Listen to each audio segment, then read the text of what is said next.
물론 여긴 국민 라디오.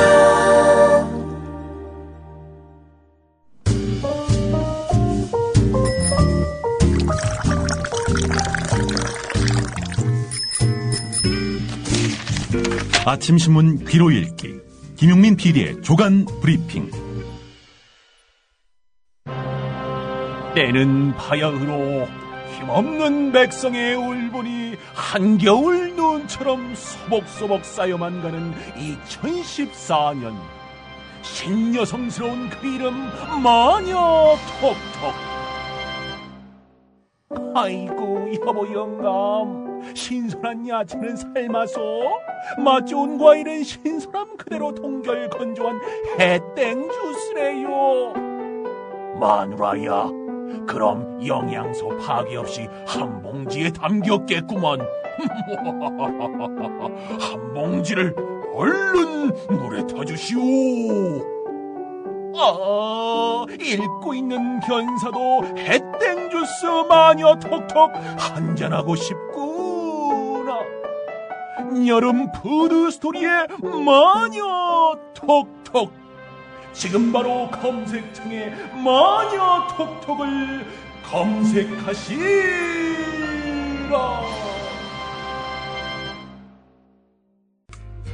커피. 이제 아무거나 마시지 말자.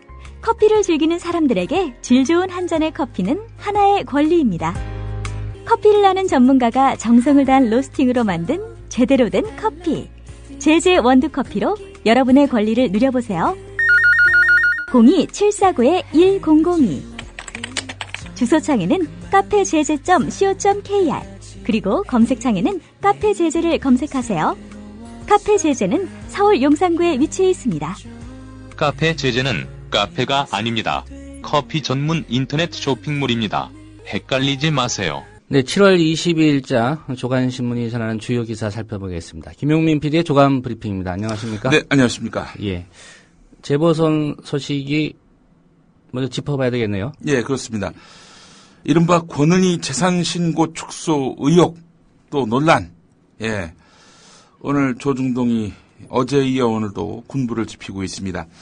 의혹의 핵심은 이거죠. 730 광주 광산을 보궐선거에 출마한 새정치민주연합 권은희 후보가 자신과 배우자의 재산이 5억 8천만 원이라고 선관위에 신고했는데, 최근에 뉴스타파가 권은희 후보의 남편이 상당한 지분을 보유한 부동산 회사가 수십억대 부동산을 갖고 있다, 이렇게 보도를 했는데, 권은희 후보가 재산 신고에서 이 부분을 뺀 것은 이 문제 있는 거 아니냐라는 것이 뉴스타파 보도 내용이었습니다. 하지만 선관위는 어제 재산 신고에서 이 부분을 뺀 것은 법적으로 문제가 없다, 이렇게 확인해 주었습니다. 하지만 법은 그렇다 해도 양심의 문제는 다르다. 공직 출마자가 재산을 신고하도록 하는 것은 재산이 후보의 중요한 정보이기 때문이다. 어제 중앙일보가 사설에서 짚은 내용입니다. 이에 대해서 새정치민주연합은 법적 요건에 해당하는 재산만 신고하게 돼 있다. 그렇지 않으면 나 재산이 이만큼 더 있어요 라고 법적 기준에 부합하지 않게 추가로 신고할 경우에는 허위 신고다, 이런 입장을 밝히지 않았습니까? 자, 어제 그 중앙일보 사설은 이러했고요. 중앙일보 외에 조선일보, 동아일보, 거의 색채가 같은 보수 신문들은 이런 사설을 실었습니다. 조선일보, 정의의 딸 권은희 후보 재산 은폐 어디까지 사실인가. 정의의 딸이라고 이렇게 수식어를 붙였습니다. 예, 조롱하는 거죠. 동아일보, 어제 사설 제목입니다. 권은희 부동산 축소 신고에 안철수는 왜 침묵하나. 이 축소 신고라고 아예 단정을 합니다. 예, 이미 이 조선일보와 동아일보의 어제 사설 제목을 보면요, 사실보다는 정략에 치우쳐 있다라는 느낌을 지울 길이었습니다. 즉 새누리당의 당략이 고스란히 이 사설 안에 투영된 것입니다. 이 두 친여당 신문 사설 제목, 결국 여당의 야당 공격놀이기도 했습니다. 어제는 그렇고, 그렇다면 오늘은 어떻게 보도를 했느냐. 법적 문제가 없다라고 선관위가 선을 그으니까 이제는 뭔가 권은희가 숨기고 있는 것 아니냐라는 의혹으로 불을 지피고 있습니다. 조선일보 오늘 신면 제목이 이렇습니다. 재산세 소득세 0원에서 3년 만에 상가 15채. 권은희 남편은 투자의 귀재인가? 중앙일보 3면에서 윤상현 새누리당 사무총장의 말을 인용합니다. 윤상현 따옴표. 권은희 남편 상가 낙찰 때 10억 이 출처가 불분명하다. 따옴표 닫고.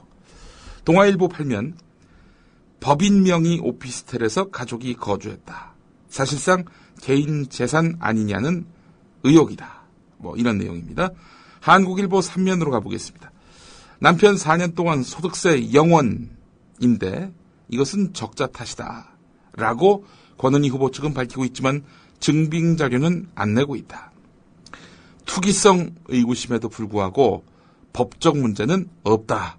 예, 이건 따옴표가 없습니다. 법적 문제가 없다. 예, 이렇게 한국일보가 제목을 달았습니다. 3면에서 말이죠. 조선중앙동아일보 그리고 한국일보의 제목만 놓고 보면 다 의혹적입니다. 뭐 새로운 사실이 밝혀지거나 혹은 권은희 후보의 애초 주장과 실제가 다르다는 그런 뭔가 단서가 담겨 있지는 않습니다. 다 의혹적이다 이런 얘기죠.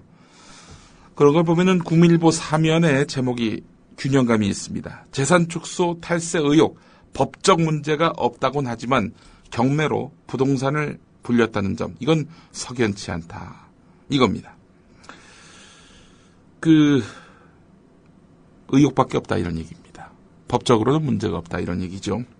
자, 몇몇 신문은 권은희 하면은 도덕성인데 남편이 부동산으로 돈을 벌려 하니 이게 국민정서적으로 문제가 된다라고 핀트를 바꿉니다. 세계일보 6면 부분을 보겠습니다. 전문가들은 현행법상 문제가 없어도 정치적으로는 문제가 될 수 있다는 견해를 보인다. 권은희 후보 영입은 도덕성, 정의 등을 상징하는 것인데 논란의 중심에 선 만큼 직접 해명과 유감 표명을 하는 게 정치적 해법이라는 것이다. 이렇게 전하고 있고요. 한겨레도 권은희 후보 쪽 해명에도 불구하고 논란은 당분간 계속될 것으로 보인다. 재산 문제를 둘러싼 법적 논란이 해소되더라도 정치적 공방 과정에서 권은희 후보와 새정치연합이 입은 상처는 선거 전까지 치유되기는 힘들 것으로 보인다. 새정치연합 내부에서는 부동산 임대업이라는 배우자의 직업 자체가 정의로운 내부 고발자로 축혀온 권은희 후보의 이미지와 충돌하면서 공천 취지와 명분이 퇴색해버렸다는 진단도 나온다. 당 관계자는 보수층이 결집할 모멘텀을 만들어준 셈이라고 말했다. 새정치연합은 권은희 후보를 전략 공천한 이후 줄곧 수세에 몰리는 등 권은희 카드는 선거 기간 내내 부담이 되고 있다. 이렇게 보도하고 있습니다. 예. 자, 이런 가운데 새정치민주연합 반격의 기세를 올리고 있습니다. 그런 식으로 권은희를 공격한다면 같은 공격 논리로 새누리당 후보를 공격했을 때 새누리당 할 말이 없을 것이다. 이런 내용입니다. 경기도 김포에 출마한 새정치연합 김두관 후보 측은 비상장 주식 축소 신고 의혹을 고리로 해서 경쟁자인 새누리당 홍철호 후보를 공격했습니다.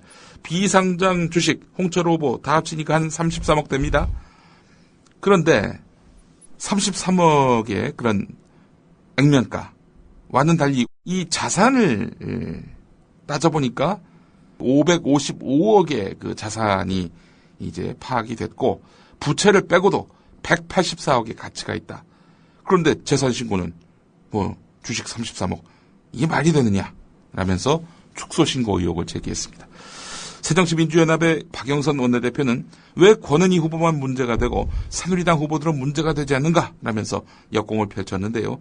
이와는 달리 진짜 허위 축소 신고한 것 아니냐라는 의혹에 근접한 후보가 있습니다. 바로 수원 병 8달 지역구에 출마한 새누리당 김용남 후보입니다. 손학규 후보하고 지금 경쟁을 벌이고 있죠. 오마이뉴스 보도에 따르면은 김용남 후보는 경기도 남양주 화도읍 창현리에 남동생과 공동 명의로 논을 소유하고 있다 이렇게 신고를 했는데 가봤더니 여기 논이 아니었습니다. 여기 대지로 바뀌었다는 겁니다. 김용남 후보는 당초 이 토지를 논이라면서 9억 7,250만 원의 재산을 신고했었는데요. 이게 만약에 대지일 경우에는 공시지가로 13억 4,299만 원에 해당하기 때문에 이 3억 축소한 거 아니냐라는 의혹이 가능하다는 겁니다. 이에 대해서 김용남 후보 측은 2012년 총선 당시 내용을 그대로 신고해서 벌어진 일이다라면서 여하간 불찰이 있었다라고 해명을 했다고 하는군요. 예. 하여간 오늘 언론들 보니까 권은희 후보에 대해서 이제 의혹 제기는 하고 있는데 기본적으로는 의혹이 별 문제가 아닌 것으로 드러나도 도덕성에는 큰 타격을 입은 것으로 보인다 이렇게 전하고 있습니다. 정의와 또 도덕성의 상징인 권은희 후보, 남편이 부동산 임대업을 하는 것이 과연 타당하냐 이런 식으로 지금 몰아가고 있는데, 부동산업에 손댄 것을 문제 삼을 수는 있습니다. 정서적으로 법적으로 문제가 안 되더라도요. 자, 그렇다면 우리 신문들도 부동산 광고를 싣지 말아야 되는 거 아니겠습니까? 부동산업을 하면 안 됩니까? 예? 경찰관의 가족은 예. 부동산업을 하면 안 되냐는 거죠. 어제도 같은 말씀하셨는데. 예. 저는 그 지점은 좀 견해가 다릅니다. 예. 저도 같은 생각인데요.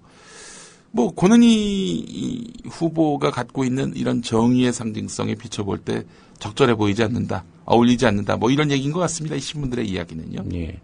그러니까 투기성이냐 아니냐, 예. 또 어떤 불법이 있었느냐, 그렇지 않느냐, 예. 이 문제가 판단의 기준이 돼야지. 부동산업을 하는 사람들은 다 정의롭지 않다, 네. 도덕적이지 않다. 네. 이건 좀 아닌 것 같아서, 예. 직업적으로도 좀 부동산업 하시는 분들은 좀 반발하지 않을까 싶어서, 예. 이 세계일보하고 한겨레하고 논조가 같네요. 자, 저는 신문들에게 이런 얘기하고 싶습니다. 예전에 부동산 가격이 폭등할 때, 그렇게 해서 서민들에게 어마어마한 그런 짐이 되고 한숨이 될 때, 그 당시 이 보수 신문들 어떻게 했었습니까? 제가 예전에 그 당시에 중앙일보 60면이 나왔는데 그 중에 12면이 부동산 광고였어요. 5분의 1이 부동산 광고였다는 얘기입니다. 이 부동산 임대업 하면은 도덕성에 문제가 있는 것처럼 얘기한다면 본인들도 부동산 광고를 싣지 말아야 되는 겁니다. 요즘엔 또 부동산 너무 가격이 떨어졌다, 이젠 좀 반등할 때가 됐다, 예. 라면서 막 펌프질을 하고 있지 않습니까? 예.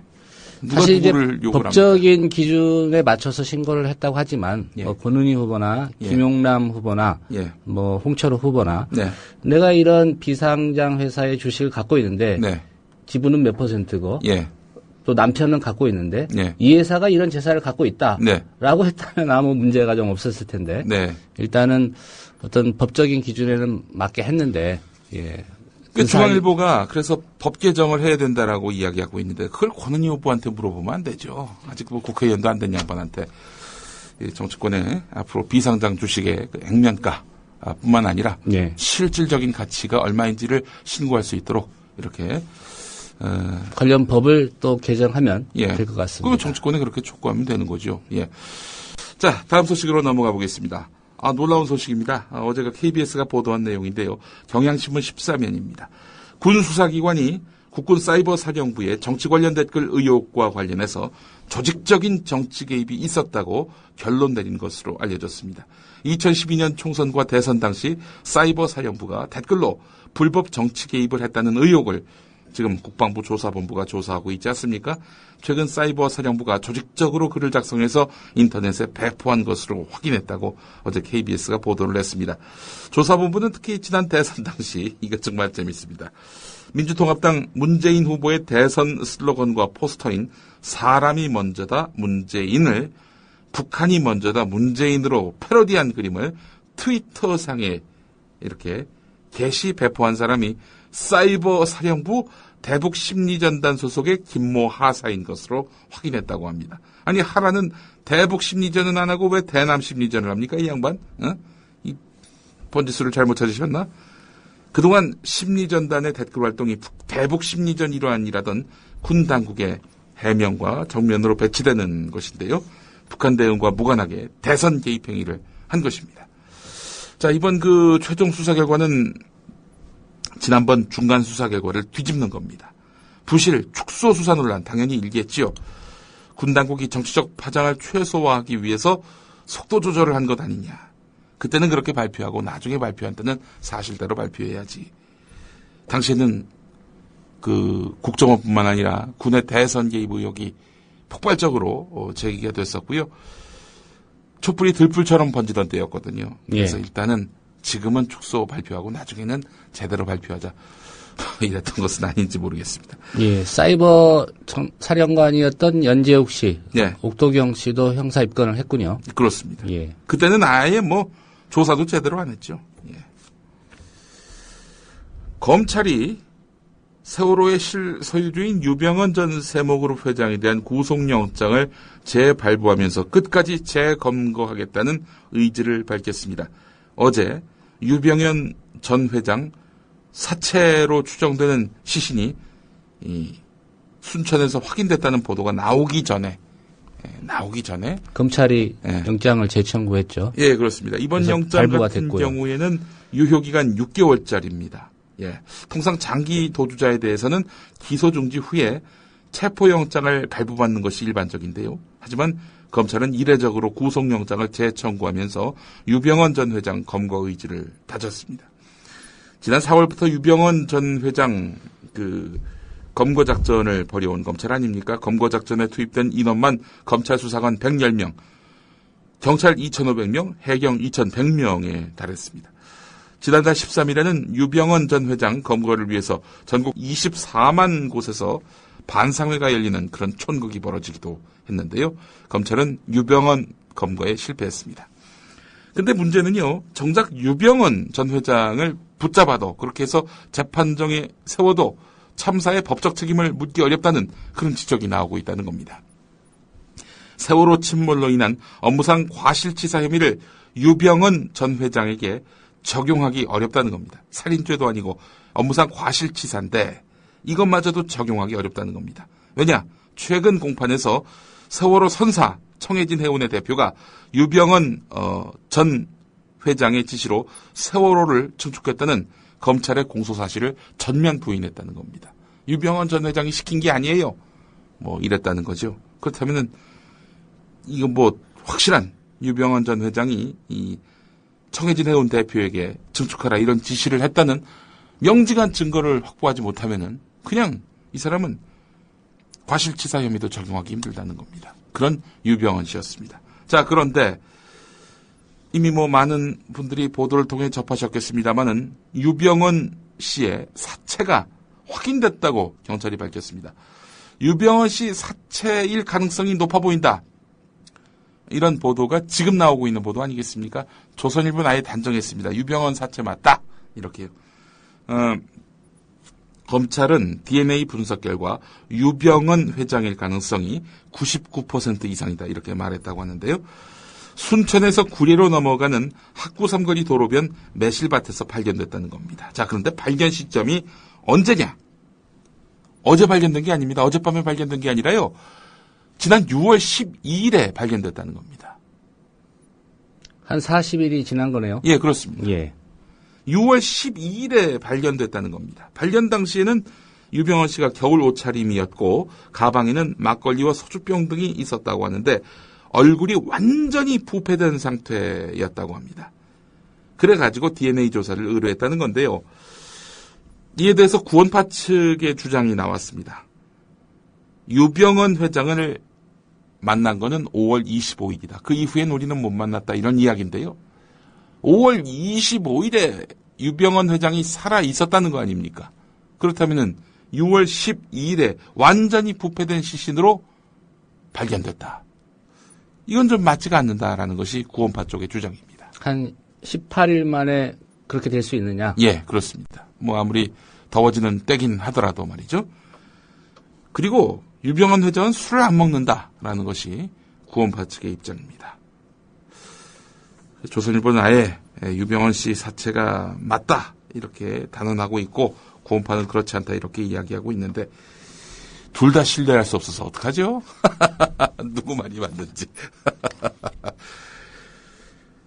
자, 이런 가운데 세월호 침몰 초기 10분 동안 진도 VTS가 세월호가 항해하던 해역에 관제 업무를 전혀 하지 않은 것으로 검찰 수사 결과 드러났다는 겁니다. 검찰에 따르면 진도 VTS는 관제 구역을 연안 쪽의 1섹터와 먼 바다의 2섹터로 나눠서 각각 한 명씩의 관제사가 근무하는 구역 책임 관제를 시행하고 있는데, 하지만 진도 VTS는 야간 근무 때 요원 한 명이 관제 업무를 전담했으며 그나마 세월호 사고 초기에 이 구역을 아무도 관제하지 않은 것으로 조사됐다는 겁니다. 결국 8시 50분부터 9시까지 2014년 4월 16일 오전 8시 50분부터 9시까지 세월호가 항해하던 이 섹터 관제구역에 대해서 실질적으로 관찰이 이루어지지 않았는데, 만약에 정상적으로 관제 업무를 수행했다면 해경이 신고를 접수한 8시 58분보다 최소 5분에서 10분 먼저 인지해서 신고가 오기 전, 그 전에 인지를 해서 골든타임을 더 확보하고 더 많은 인명을 구조할 수 있었을 것이다. 이렇게 검찰은 설명했습니다. 네, 유병원에서 이제는 진도 VTS 요원들, 이들로 표적이 바뀌게 되는 것은 아닌지 하는 그런 생각도 해보게 됩니다. 제가 누차 여러 방송에서 말씀드렸지만은 2014년 4월 16일 오전 8시 58분에 신고가 됐다는 거 아닙니까? 예.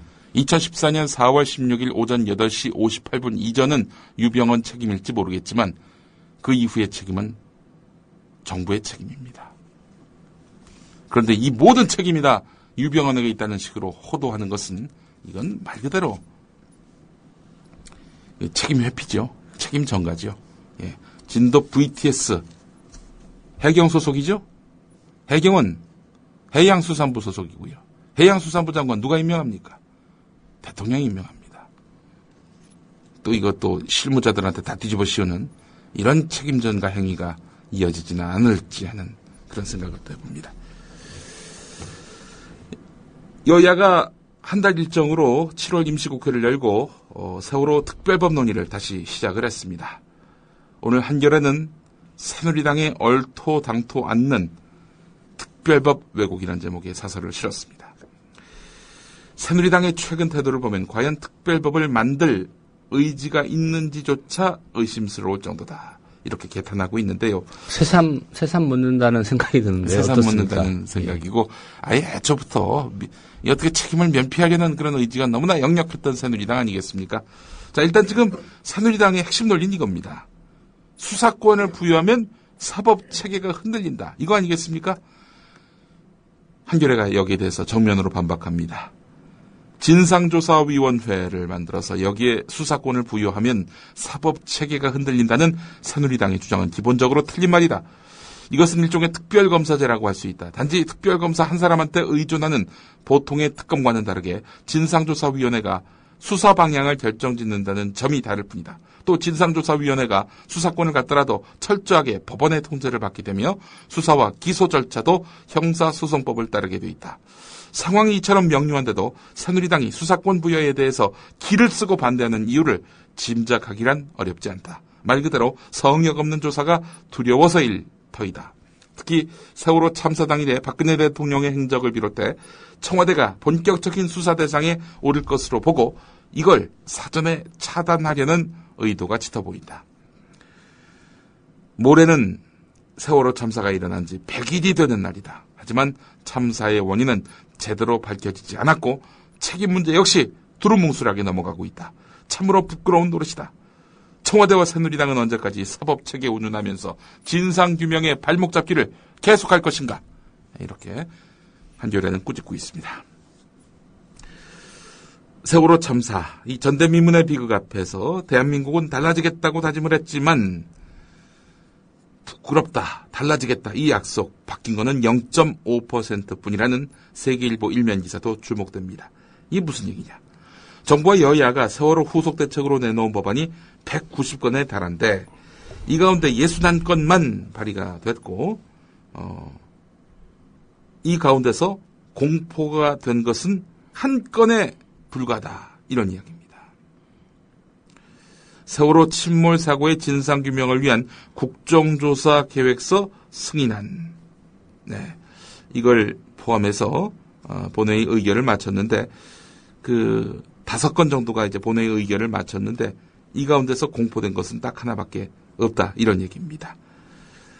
정부는 총리, 장관 후보자 연수의 낙마 같은 이런 인사 실패에 따른 국정 혼란으로 세월호 후속 입법을 추진할 엄두를 내지 못하고 있고 여야 지도부는 6.4 지방선거, 여당의 7.14 전당대회, 7.30 재보선 등 굵직한 정치 이벤트에만 정신이 팔려서 초심을 잃은 탓이다.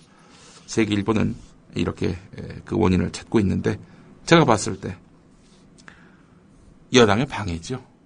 어떻게든 이 진상조사를 막으려고 키를 쓰고 반대하는 여당 탓이라고 봐야 됩니다. 정말 책임 있는 언론이라면은 시시비비를 가려서 누구에게 책임이 더 큰지를 따져야 되는데 이 뭉뚱그려서 모두 다 책임이 있다는 식입니다. 정치 혐오를 부르고요. 정치 혐오의 최대 수혜자가 과연 누구인지 결국 기득권 세력, 집권 세력에게만 이득이 가는 것은 아닌지 하는 그런 통찰이 세계일보 기자들에게 왜 없는지 답답하기 이를 데 없습니다. 다시 한번 정리하자면 세월호 관련한 입법, 법안 접수가 190건인데 이 가운데서 상임위원회 심사 중인 게 184건으로 전체 96.84%를 이루고 있고 본회의 의결된 것이 5건, 정부가 공포한 것은 1건이라는 겁니다. 예. 일 좀 하세요. 일 좀. 예. 한겨레 오늘 1면, 5면 기획기사 눈길을 끕니다. 우리나라에서 법률상 대기업에서 일하는 노동자는 183만 명이 조금 넘는다고 합니다. 대기업의 그 기준은요, 종사자가 300인 이상인 그런 회사를 말합니다. 삼성, 현대, SK, LG, 롯데, 이름이 알려진 재벌 계열사에서 일하는 노동자들은 이보다 훨씬 적습니다. 우리나라 전체 임금 노동자의 87.7%에 이르는 1306만 명이 중소기업에서 일한다는 얘기입니다. 전체 노동자 가운데 5명당 1명은 또 5인 미만의 기업에서 일한다는 거죠. 따라서 전체 가계소득의 증대를 꾀하려 한다면, 그렇게 해서 경기가 살아나고 우리 경제가 선순환하려면 전체 노동자의 대부분을 차지하고 있는 중소기업 노동자들의 소득이 늘어야 한다는 겁니다. 하지만 우리나라에서 중소기업 임금 수준은 대기업의 절반을 조금 웃도는 수준이라는 겁니다. 자, 대기업들은 이런 중소기업과 상생할 의지가 있느냐? 상생할 의지가 있다면은 중소기업에다가 물건도 맡기고요. 또 여러 가지로 또 협력하고 상생할 그 길들은 많지요. 하지만 납품가 후려치기, 기술 탈취, 이런 불공정 행위가 여전합니다. 지난 정부에서 동반성장위원회 이런 것도 만들고 그랬습니다만은 여전히 이 현실은 그와는 무관한 대기업 독식 구조라는 것입니다. 그간 대기업은 여러 가지 꼼수를 부려서 중소기업 밥그릇 빼앗기를 해왔는데, 그래서 구매 촉진법을 개정해서 규제를 했지만은 대기업이 계열사의 그 최대 주주를 변경해서 일감 몰아주기를 계속하는 이런 편법을 해왔다는 거죠. 대기업을 제대로 규제할 의지가 없으면, 또 대기업 스스로 상생해야겠다라는 의지가 없다면은 중소기업은 계속해서 고사할 수밖에 없다는 것이 오늘 한겨레의 진단입니다. 중소기업 고사하면은 우리나라의 전체 임금 노동자의 87.7%가 일하고 있는 중소기업은 결국 쇠락할 수밖에 없고 전체 가계소득은 줄어들게 되고 우리 경제는 결국 파탄으로 갈 수밖에 없다. 이런 이야기입니다. 예. 수출만이 답인 시대는 이제 끝나가고 있는 그런 상황이니까. 그렇죠. 예. 이 내수시장 키우려면 말씀하신 대로 임금 노동자들의 소득을 늘려주는 그런 정책이 필요할 것 같습니다. 예, 그렇습니다. 그게 이제 대기업이 사는 길이니까요. 예. 문창극 전 총리 후보자의 교회 강연 발언을 처음 보도한 KBS가 방송통신심의위원회로부터 징계를 받을 가능성이 높아졌다는 겁니다. 방송통신심의위원회 산하의 방송심의소위원회가 임시회의를 열어서 KBS 보도와 관련해서 관계자 의견진술 청취를 결정했습니다. 이 의견진술은 법정 제재를 내리거나 의원 사이에 논란이 있을 때 그 전 단계로 그 방송 관계자의 의견을 청취하는 절차인데 5명의 위원 가운데 야당 추천인 박신서 장낙인 위원은 문제없음을 주장했지만 나머지 3명의 정부 여당 추천위원들은 진술을 들어봐야 한다 이렇게 주장을 해서 결정됐습니다. 그러니까 지금 방송통신심의위원회의 구조가요. 소위원회, 5명인데 3대2로 여당이 다수 아니겠습니까? 또 전체도 보면은 전체 최종 심의 결정을 내리는, 그래서 징계 여부를 결정하는 전체위원회는 또 6대3, 여당 6, 야당 3 이렇게 돼 있단 말이죠. 이렇게 되면은 정권에게 불리한, 정권이 엿을 먹은 그런 기사들은 다 징계를 내릴 수 있다는 겁니다. 바로 이번이 그 사례가 될 가능성이 높아지고 있다는 겁니다. 공직 후보자의 철학이나 역사의식을 검증하는 것이 언론의 기본적인 자세인데, 이런 자리에 여당 추천이 야당 추천이 이거 하는 것 자체가 좀 문제가 있는 거 아닙니까? 그렇죠. 아니 방송 심의를 하는 곳이라면은 차라리 여야 이렇게 나눠서 할 것 같으면은 3대3, 5대5 이렇게 하든지, 이건 뭐 여당 6, 야당 3 이런 식으로 만들어버리면 항상 여당의 의견이 방송 심의에 반영된다는 거 아니겠습니까? 이런 심의위원회의 구조로부터 우리가 자유롭기 위해서 우리는 그런 식으로 정치색에 오염된 위원들로부터 규제받지 않겠다라는 의지로 해서 법 외 방송을 택한 곳이 바로 국민TV입니다. 이 점을 여러분들이 좀 주목해 주시고요. 저희는 그 같은 날, 같은 시간에 보도를 했지만은 저희는 방송심의위원회의 규제 대상이 아니라는 점도 말씀을 드립니다. 오늘 여기까지입니다. 네, 김용민 PD의 조간 브리핑이었습니다. 잘 들었습니다. 네, 고맙습니다. 대통령의 눈물 몇 방울에 이미 완전히 침몰한 세월호는 또 한 번 물속으로 가라앉았습니다. 수학여행을 가던 길이었는데 정말 다행스럽습니다. 전원이 다 구조됐다는 소식, 이 소식 전해드립니다. 군 당국은 해군 함정들은 물론이고 육군과 공군까지 동원 가능한 모든 전력을 침몰 사고 현장에 급파했습니다. 그 담화 내용을 보면요, 예상을 뛰어넘은 일종의 국민들한테 좀 충격을 좀 준 것 같습니다. 그런 면에서 본다면 대통령의 이제 담화는 매우 성공적이었다, 저는 그렇게 보여지고요. 유병헌 씨의 도피를 돕다가 체포된 30대 여성 신모 씨의 모발과 순천 별장에서 가져온 체액이 묻은 휴지의 DNA 검사 결과가. 언론이 사회의 공기라고요? 갈 길을 잃어 표류하면 흉기가 될 수 있습니다. 권력과 자본으로부터 완벽하게 독립한 협동조합 언론, 미디어 협동조합. 조합원이 돼 썩지 않도록 계속 커가도록 힘이 돼주십시오. 조합원 가입은 미디어 협동조합, 국민TV 홈페이지에서 하실 수 있습니다.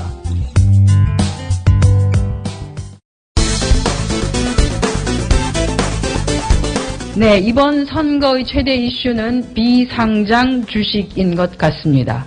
새정치민주연합 한정의 대변인 권은희 후보가 남편이 법적 대표로 되어 있는 회사의 비상장 주식을 축소 신고했다고 새누리당이 연일 공격을 하고 있습니다. 새누리당 윤성현 사무총장, 출마해서는 안 될 사람 권은희 후보, 이런 분들이 국회에 들어와서 무슨 일을 하겠습니까? 자, 그래서 저희도 한번 새누리당 후보의 비상장 주식을 살펴봤습니다. 일단 선관위로부터 권은희 재산 신고는 문제없다는 유권 해석부터 얻어내는 새정치연합. 최민희 의원. 그다음에 선관위원장님 나오셨습니까? 네, 선관위 사무처장 나와 있습니다. 네, 사무처장님. 우리 공직선거법에서는 비상장 주식의 경우에는 액면가로 신고를 하도록 그렇게. 그렇죠. 불법 아니죠? 예. 네. 그러면 권은희 후보의 경우도 불법 아니죠? 네, 이름 그렇다고. 네. 같은 잣대를 정몽준에게 들이대보자는 박지원 의원. 권은희 후보 남편의 재산 문제. 예. 우리가요, 정몽준 서울시장 후보가 현대중공업 보유 주식만을 공개했지, 현대중공업의 부동산이나 수익 모든 것을 공개한 건 아닙니다. 따라서 권은희 후보의 남편 역시 지금 법인에 소유한 액을 공개한 거지 그 전체에 하등의 하자가 없다고 중앙선거관리위원회나 지난 권은희 후보가 경찰에 있으면서 재산 신고한 공직자윤리위원회에서도 문제가 없다. 이렇게 하고 있는 겁니다. 다시 한정의 대변인. 새누리당의 김포시 홍철호 후보도 비상장 주식을 액면가로 신고했더군요. 홍 후보는 비상장인 크레치코의 주식 26만 주를 액면가 5,000원으로 해서 13억 원으로 신고했고요. 비상장 주식인 플러스원 40만 주 역시 액면가 5,000원으로 해서 20억 원으로 신고했습니다. 전자공시 시스템에 의하면 작년 기준으로 홍 후보가 100% 지분을 소유하고 있는 플러스원의 자산이 228억 원, 역시 홍 후보가 100% 지분 소유하고 있는 크레치코도 자산이 327억 원에 달합니다. 두 회사의 자산을 합치면 555억 원인 것이죠. 부채를 빼고도 184억 원의 가치가 있습니다. 지금 새누리당의 논리에 의하면 184억 원을 신고했어야 하는 것이 맞습니다. 그럼에도 불구하고 13억 원으로 신고한 것으로 되어 있습니다. 자, 새누리당은 권은희 후보에게 들이댄 잣대, 조금 아까도 잣대를 들이대고 가셨기 때문에 홍철호 후보에게도 동일하게 들이댈 것을 촉구합니다. 그런데 한정희 대변인 직전에 권은희 후보를 맹비난하는 논평을 했던 새누리당 김현숙 대변인. 부메랑이 될 듯. 타당의 후보자에게는 원칙을 찾고 자당의 후보자에게는 관행을 찾는 어처구니 없는 모습을 국민들은 납득하지 못하실 것입니다.